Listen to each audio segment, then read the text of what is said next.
मेरे गुरुदेव की महिमा बड़ी अद्भुत निराली है।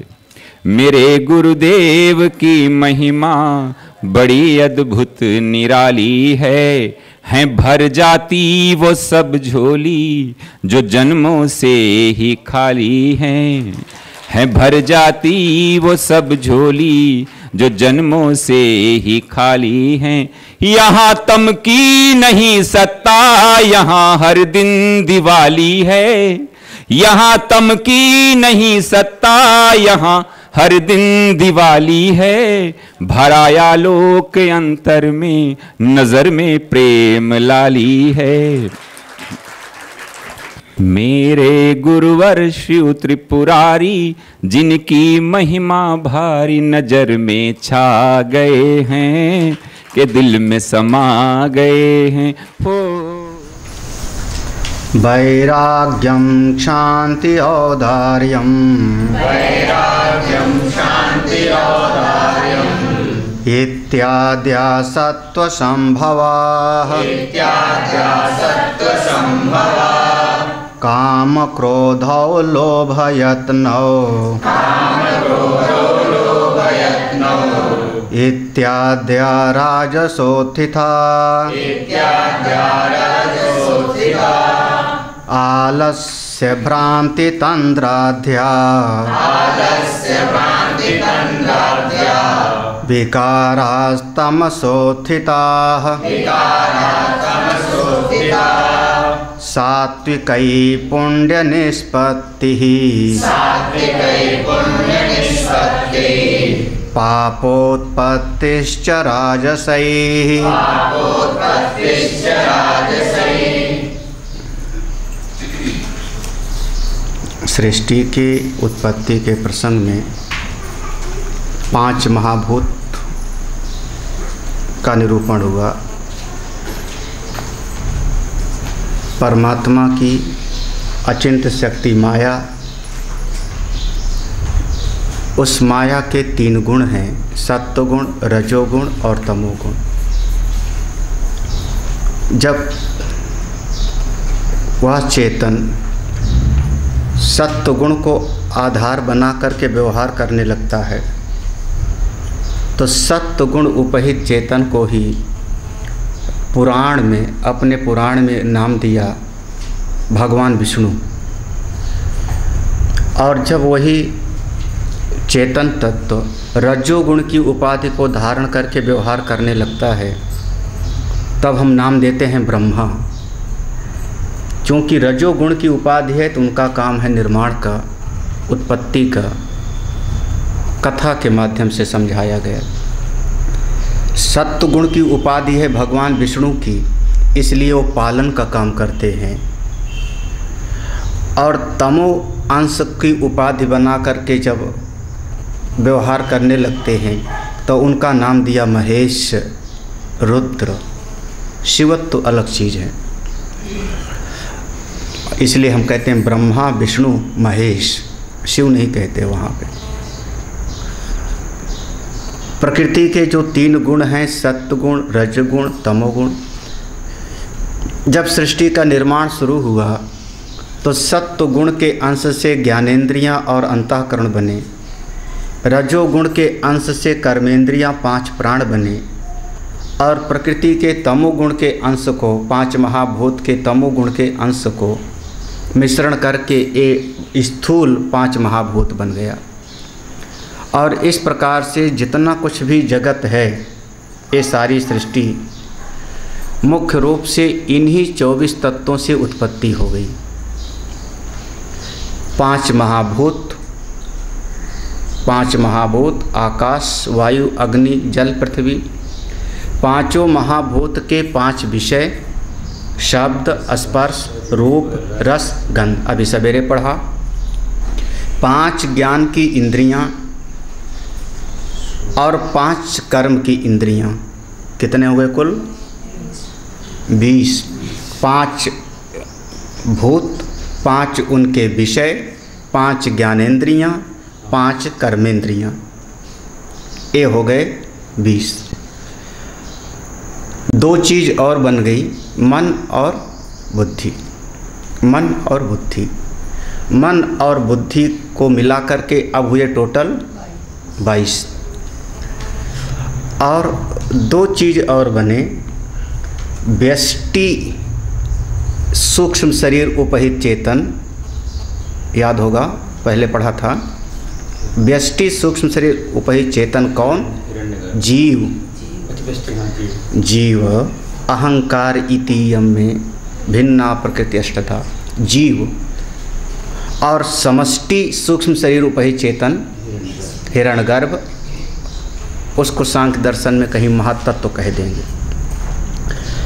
समष्टि सूक्ष्म शरीर एक कुल हो गए, तो व्यष्टि सूक्ष्म शरीर और समष्टि सूक्ष्म शरीर उपहित चेतन एक कुल मिलाकर के इसको हम कहते हैं 24 तत्व। सरल भाषा में कभी कभी हम लोग गिना देते हैं कि 5 महाभूत, 5 विषय, 5 ज्ञानेंद्रियाँ, 5 कर्मेंद्रियाँ, 4 अंतःकरण, गिन लो 24 हो गए। तो वो सरल भाषा में समझाया जाता है, लेकिन वो वहाँ पर हम भी अब गलत बोल रहे हैं, झूठ बोल रहे हैं, क्योंकि श्रोताओं का स्तर वैसा होता है सत्संग में। तो मूल रूप से अंतःकरण में दो ही चीज़, मन और बुद्धि, क्योंकि दोनों चीज़ उसके अंतर्भूत होती हैं, चित्त अहंकार, और व्यष्टि उपहित चेतन और समष्टि उपहित चेतन। तो कुल मिला के 24 तत्वों से हमारा ये सारा का सारा सृष्टि बनी।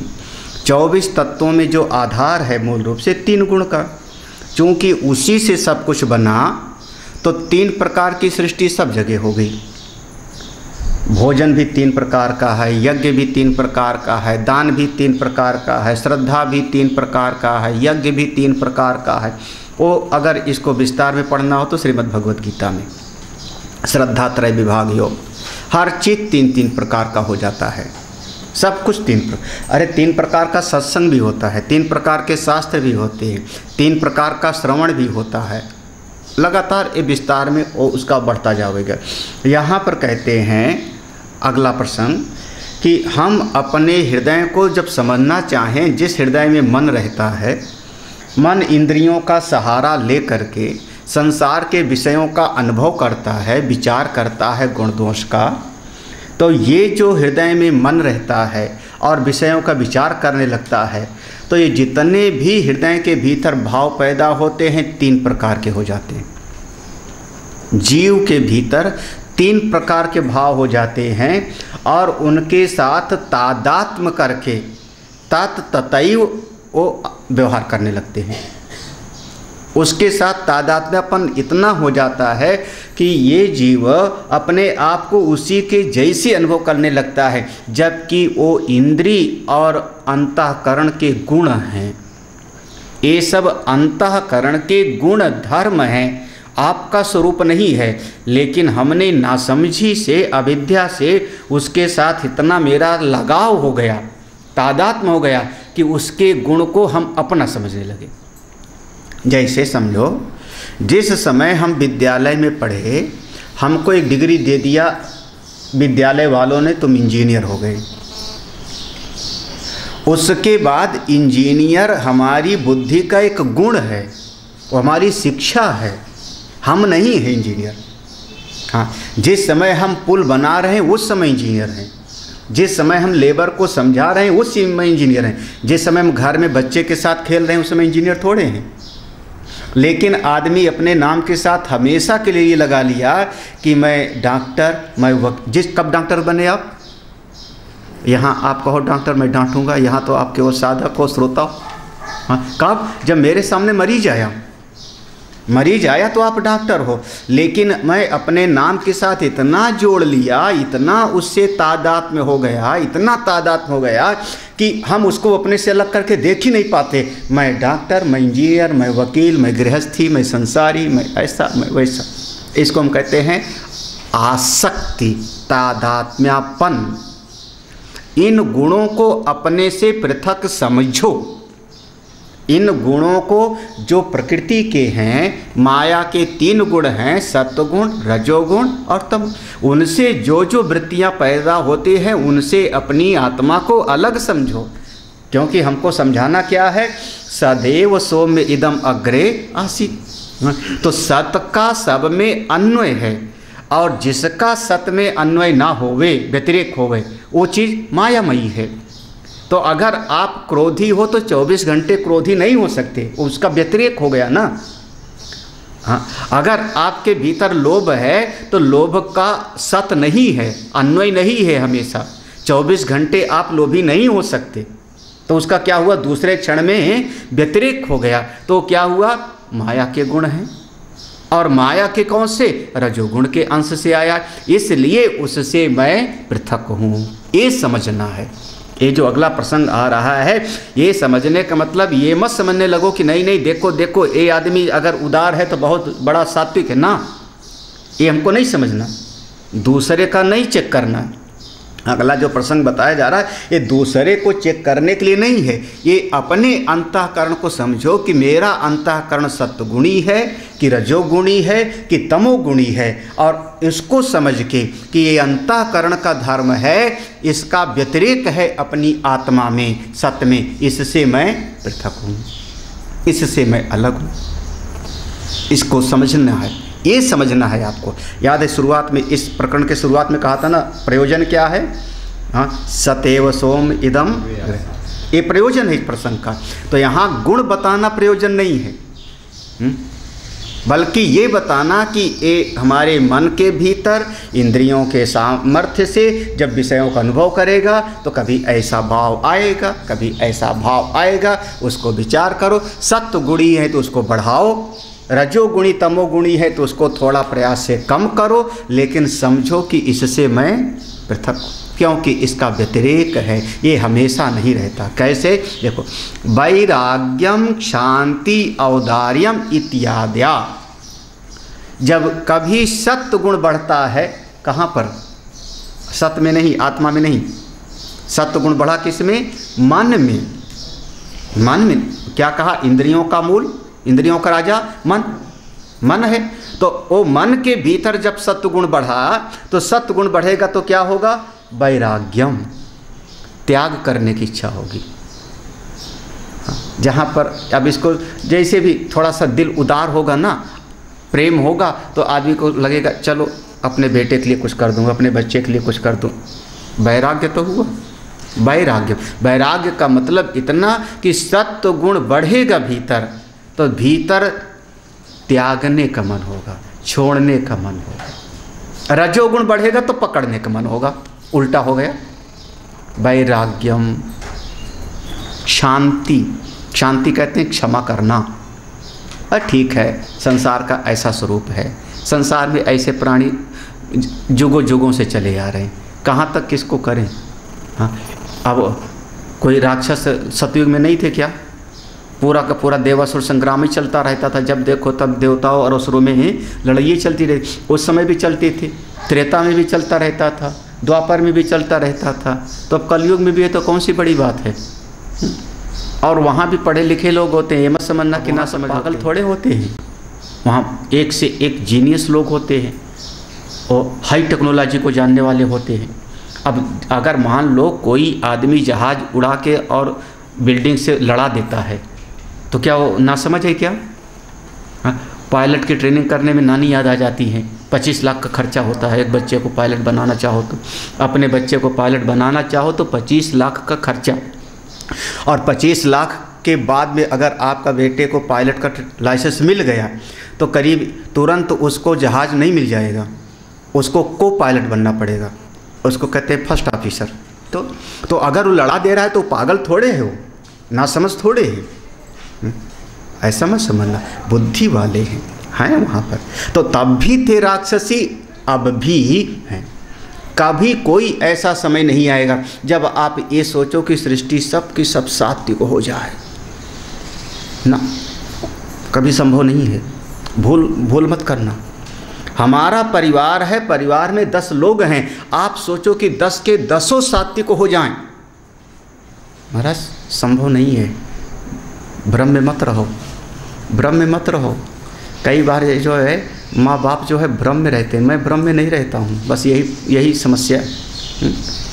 वो बच्चा चाहे जितना बाहर जा कर के पानी बतासा खा के आवे, माँ से कहो कि खाया होगा, वो कहेगा नहीं मेरा बेटा बहुत बढ़िया बाहर का कुछ नहीं खाता पीता। मैंने कहा पेट में दर्द ऐसे नहीं होगा, उसमें कुछ ज़रूर होगा, कार्य को देख के कारण का अनुमान करता हूँ।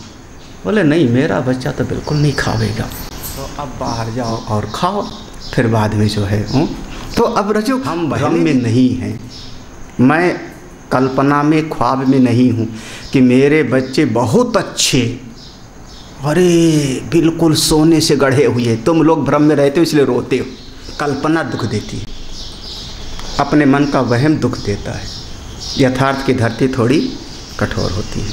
हाँ, वैराग्यम शांति, शांति माने क्षमा करना सीखो। ये भाव देखो, हाँ मैं जानता हूँ कि कोई मुझको बेवकूफ़ बना रहा है, फिर भी मैं क्षमा करता हूँ, ठीक है जाओ कोई बात नहीं, चलो ठीक है कोई बात नहीं, चले बच्चे हैं गलती हो गई जाने दो, हाँ बच्चे हैं गलती हो गई, शांति।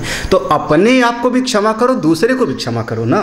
क्षमा करने का दोनों अर्थ होता है भाई। ये 5 महाभूतों का मिट्टी का पुतले तो शरीर है ना, किसी दिन ठोकर लगी मैं गिर पड़ा तो अपने आप को भी क्षमा करो, दूसरे को भी क्षमा करो। केवल अपने आप को क्षमा करते जाएं और दूसरे को हम गाली देते जाएं तो समझना कि फिर अबे ना समझी होगी। क्षमा का स्वभाव है, संसृष्टि ऐसे चलती रहती है। आपको अब भागवत पढ़िए तो भागवत में लिखा है कि जिस समय दुर्वासा ऋषि को चक्र ने दौड़ाया, उसके बाद अम्बरीश का जो जीवन है वो वहाँ पढ़ने लायक है। दुर्वासा तो भागते जाते हैं और अम्बरीश उस दिन से व्रत करके बैठ गए, जब तक दुर्वासा लौट के नहीं आए चक्कर काट के अम्बरीश के पास पुनः आके प्रणाम किया और अम्बरीश ने प्रार्थना किया कि चक्र भगवान अगर मैंने मन से भगवान की भक्ति किया हो तो शांत हो जाओ, और चक्र शांत हो गए। तब दुर्वासा को भोजन कराया। दुर्वासा जी अम्बरीश की एकादशी के महिमा का गायन करते हुए चले जाते हैं। वहाँ अम्बरीश का जीवन पढ़ने लायक है ना, वो पढ़ने वाले। क्षमा एक गुण है। हाँ, कोई गलती नहीं थी अम्बरीश की, फिर भी कृत्या राक्षसी पैदा किया, जा अम्बरीश को मार डाल। इतना बड़ा अम्बरीश को मारने के लिए वो तो चक्र भगवान ने रक्षा किया, फिर भी क्षमा बहुत बड़ा गुण है। तो क्षमा माने दूसरे को भी क्षमा और अपने आप को भी क्षमा, ये बहुत बड़ा गुण है। अगर किसी के भीतर आ जाए, ये सत्य गुण से होगा, सत्य गुण से अगर कर सकते हो तो देखो, वैराग्यम शांति, औदार्यम उदारता। उदारता उदारता हम करते हैं, देखो ऐसा ना समझना कि उदारता नहीं करते। उदार आप हो, अपने बेटे के लिए, अपनी ममता के लिए उदार हो। जो आपका अपना है उसके लिए आप उदार हो।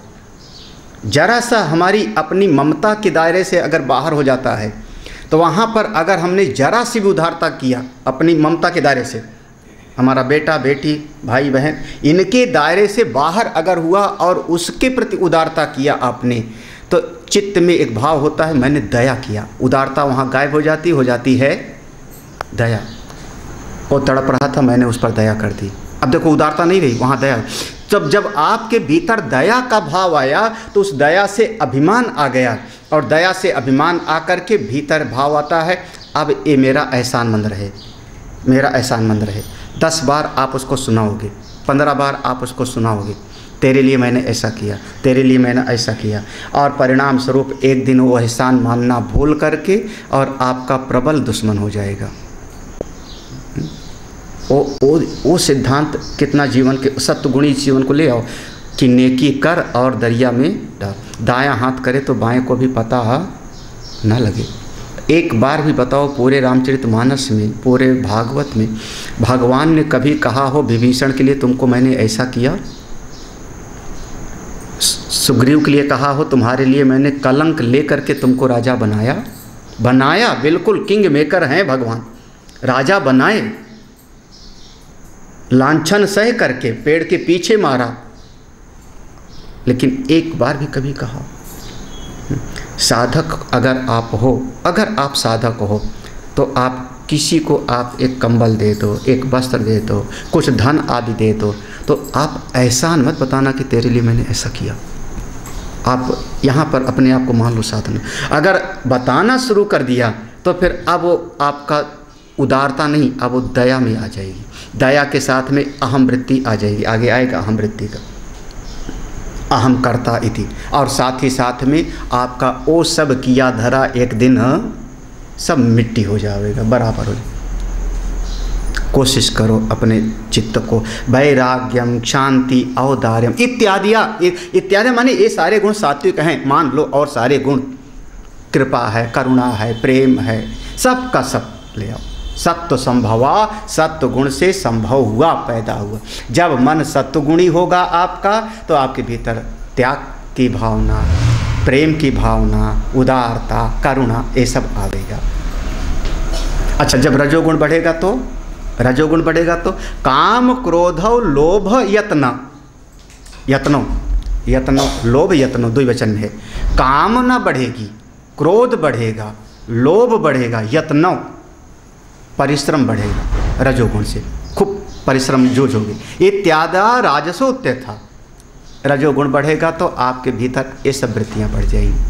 और ये सारी वृत्तियाँ जो बढ़ेंगी, काम, क्रोध, लोभ, प्रयत्न, ये सब आपको बहिर्मुखी बनावेंगे, ये अंतर्मुखी नहीं होने देंगे। बस एक पहचान इनका समझना, ये सब आपके चित्त को बाहर के जगत में खींच लेंगे, बहिर्मुखी बनावेंगे। बोले सच्चिदानंद भगवान की। सब लोग परिचित हो पूज्य स्वामी जी से। और तो प्रकृति के माया के जो 3 गुण हैं, सत्वगुण, रजोगुण और तमोगुण, जब मन में आए हमारे भीतर तो सत्वगुण की वृद्धि हुई। तो सत्वगुण से वैराग्य, शांति, उदारता, ये सारे गुण बढ़े। रजोगुण आया तो उससे काम, क्रोध, लोभ, प्रयत्न इत्यादि ये सब के सब बढ़े रजोगुण से। हाँ, रजोगुण का एक प्रभाव ये हुआ कि हमारे चित्त को बाहर के जगत में ले गए। ये सब के सब आप शांति से बैठ नहीं सकते हो।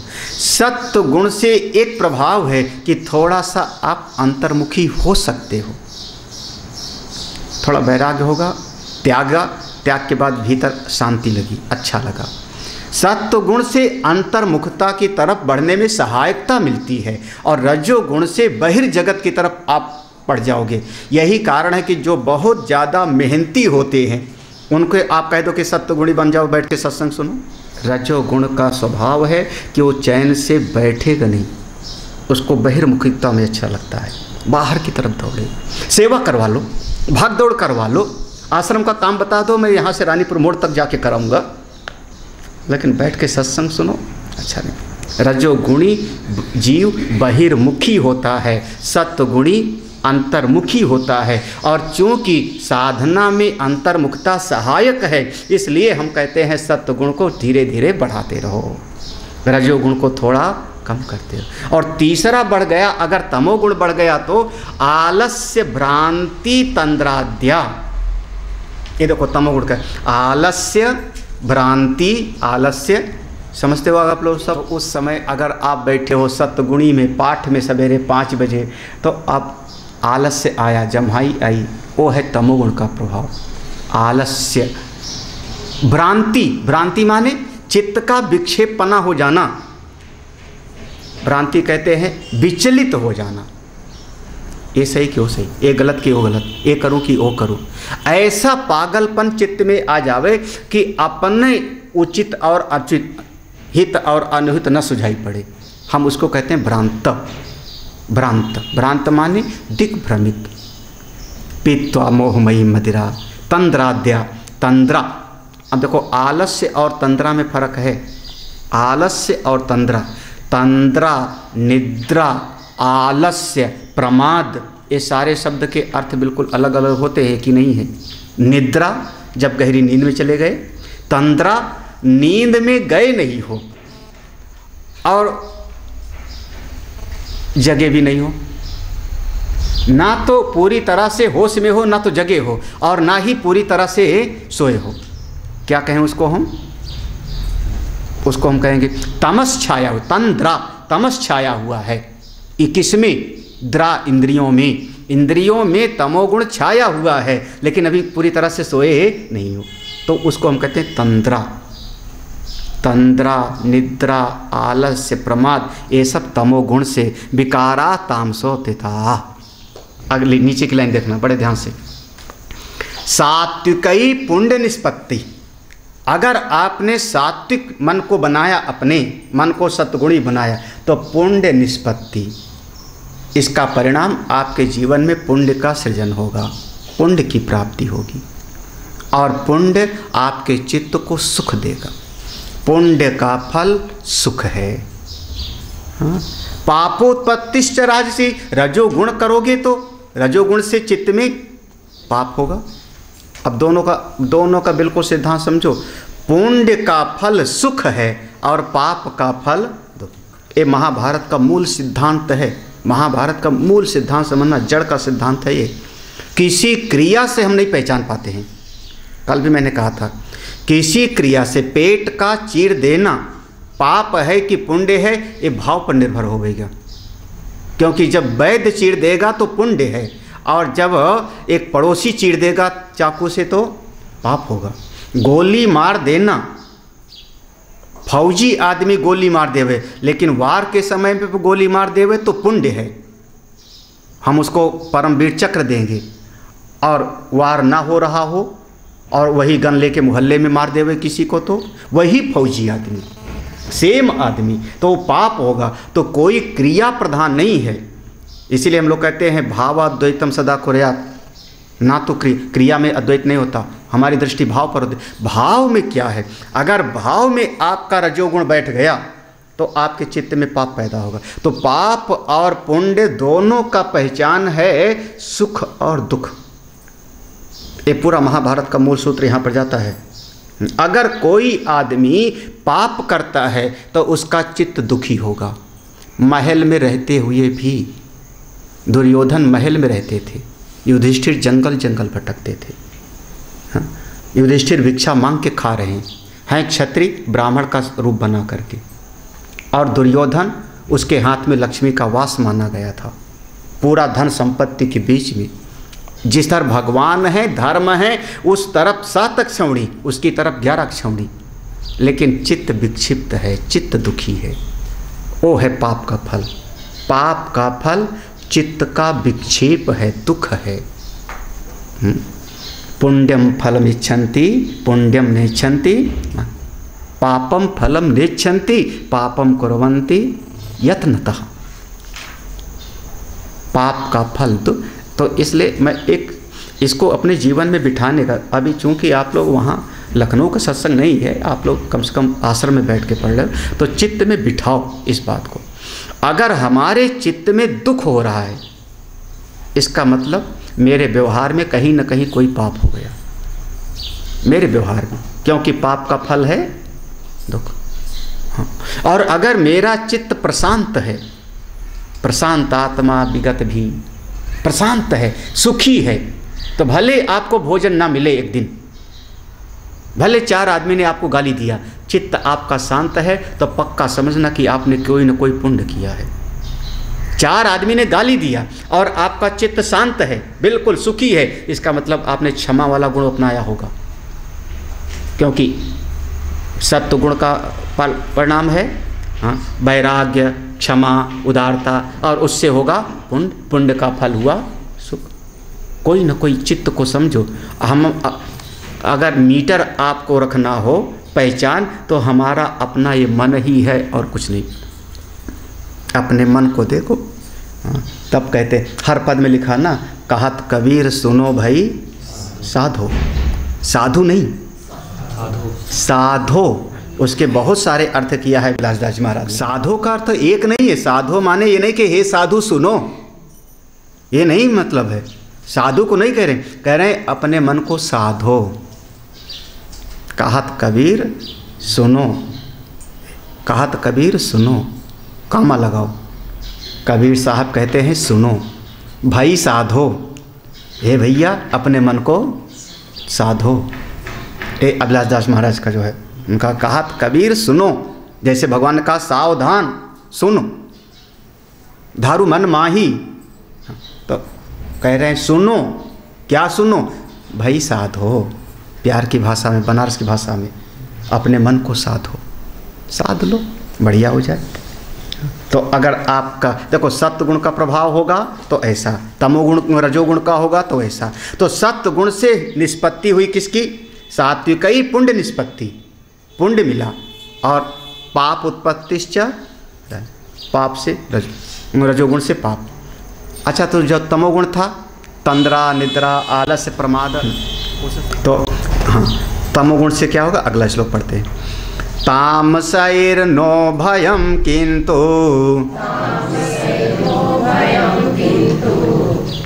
क्या नहीं मिला सबको? तामसैर्नो भयं किंतु वृथा आयो क्षपणं भवेत्, अत्रहं प्रत्ययी कर्ता इत्येवं लोक व्यवस्थितिः। तामसैः ना उभयम, बहुत बढ़िया शब्द है। जब तमोगुण होगा, तमोगुण से निद्रा, आलस्य, प्रमाद आया, तो वो दोनों नहीं होता। चलो एक तो बचाव हुआ तमोगुण का, कौन सा दोनों? वो पुण्य और पाप, पुण्य और न उभयम, तमोगुण से। अब यहाँ पर क्या बढ़िया बात कही है, ये इसका मतलब जो हमेशा सोते रहे वो न उभयम, तामसैर ना उभयम। अच्छा, तो क्या हुआ? वृथा आयु क्षपणम, वृथा आयु, इतना बढ़िया जीवन मिला, मनुष्य का शरीर, इससे साधना कर सकते थे, मुक्ति पा सकते थे, लेकिन पूरे जीवन को उसने केवल वृथा आयु को गंवा दिया। अब भाई किसी के पास में हाँ बढ़िया हीरा मिल जावे, 10 लाख का हीरा मिल जावे, अब वो हीरा को बेच के अपनी गरीबी न दूर करे और खप्पर लेकर के भिक्षाम दे ही मोहल्ला मोहल्ला घूमे। क्यों? हीरा बेचेगा तो ख़त्म हो जाएगा, बेचेगा तो ख़त्म हो जाएगा। जिसको कहते हो चमड़ी जावे पर हमारे समाज में बहुत कंजूस हैं, ऐसा मत समझना नहीं, बहुत हैं, एक ढूंढो दर्जनों मिलेंगे, एक तो शायद हम ही होंगे। महाराज हम महात्मा लोग जो है बहुत कंजूसी करते हैं, फिलहाल हमारे ऐसा समझो, तो वो वृथा हो गया ना। आदमी के पास इतना 10 लाख का हीरा है और उसका उपयोग किया नहीं, भीख मांगते मांगते पूरा जीवन बिता दिया, क्या हुआ? उस हीरे का तो बेकार हो गया, वृथा हो गया, उसके तो काम नहीं आया। दूसरा किसी को काम आवेगा तो आवेगा, उसकी किस काम आवेगा? ऐसे हमारा मनुष्य का जीवन है, वृथा आयु क्षपणम भवेत्, इतना बढ़िया मनुष्य का जीवन, इससे हम साधना भजन करके आगे बढ़ सकते थे, और हम निद्रा तंद्रा में ऐसे खोए रहे तो हमको पाप पुण्य तो नहीं मिला। हाँ, और याद रखना वो जो पुराना संचित था, जो पोटली रखी हुई है 84 लाख जन्मों का, उसका भी कोई बिगड़ा नहीं, वो जो को त्यों रखा रहेगा, उसको भोगने के लिए तो फिर जाओगे। ये जीवन बेकार हो गया। और वो पुराना संचित में अगर पाप था तो जाके फिर कीट पतंग बन जाओगे, फिर जा कर के राक्षस देवता बन जाओगे। अगर ज्ञान पा लेते तो संचित भस्म हो गया होता। तो वृथा आयु क्षपणम माने वृथा जीव, और हमारे समाज में लगभग वृथा जीव, या तो रजोगुणी जीवन है या रजोगुणी जीवन, और या वृथा। सत्वगुणी तो बहुत विरल, बहुत विरल। इन तीनों गुणों में जो सत्वगुण के लक्षण हैं, रजोगुण के लक्षण हैं, तमोगुण के लक्षण, इन तीनों में अत्र अहम प्रत्यय करता, यहीं पर ध्यान देना पूरा का पूरा।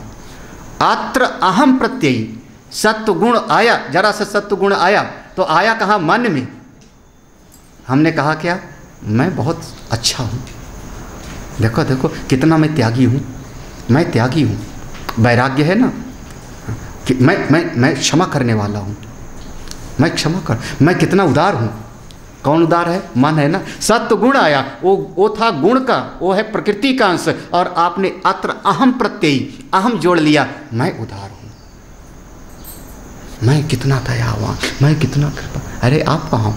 अच्छा, कामना आई तो क्या कहा? मैं कामी हूं, मैं क्रोधी, मैं लोभी। हाँ, किसको जोड़ लिया आपने? अपने अहम को जोड़ लिया। उससे अलग करो ना अपने आप को। आप तो सदैव सौमित्रम, क्योंकि इसका व्यतिरेक हो रहा है ना, जो व्यतिरेक हो रहा है वो नित्य है ही नहीं, कट जाओगे एक समय पर, तो अहम क्यों जोड़ रहे हो आप पर? लेकिन हम जोड़ लेते हैं। तमोगुण आया तो हाय हाय मैं सोता रहा, हाँ मैं सोते रहा, क्या करूं? क्यों जोड़ रहे हो? मन सोया था, मैं नहीं। जो साधक है, वेदांत का साधक, वो हो सके सत्वगुण को बढ़ाते जाओ, बढ़ाते जाओ, रजोगुण तमोगुण को कम करो। लेकिन सबसे सुपर साधना है कि ये तीनों गुणों के जो प्रत्यय आते और जाते हैं, उनसे अत्र अहम प्रत्यय, इसको न बनने दो। और ये बना रहेगा तो लोक व्यवस्थिति। अगर सब में अहमता अहमता जोड़े रहोगे तो दुनिया चलती रहेगी, साधक नहीं बन पाओगे। फिर माया का घेरा चलता रहेगा। भाई माया का भी तो परिवार चलना है ना, ये सब माया के परिवार। हाँ, सब ज्ञानी हो जाएंगे तो फिर हमारे महाराज श्री सुदर्शन सिंह चक्र जी ने एक पुस्तक लिखी। उस पुस्तक के प्रारंभ में भूमिका लिखी। उनकी बहुत सारी पुस्तकें थी। भगवान श्री कृष्ण की पूरी जीवनी को 3 पार्ट में लिखा। नंद नंदन, फिर द्वारकाधीश और पार्थ सारथी। ऐसे शत्रुघ्न कुमार की कथा, आत्मकथा, अंजनी कुमार की आत्मकथा, बहुत बढ़िया लिखा। कम से कम मेरा प्रिय था तो वो शास्त्र। तो उसमें एक भूमिका में लिखा उन्होंने, ज़्यादा विचार उचार मत करना। ऐसे लिखा, ज़्यादा विचार मत करना।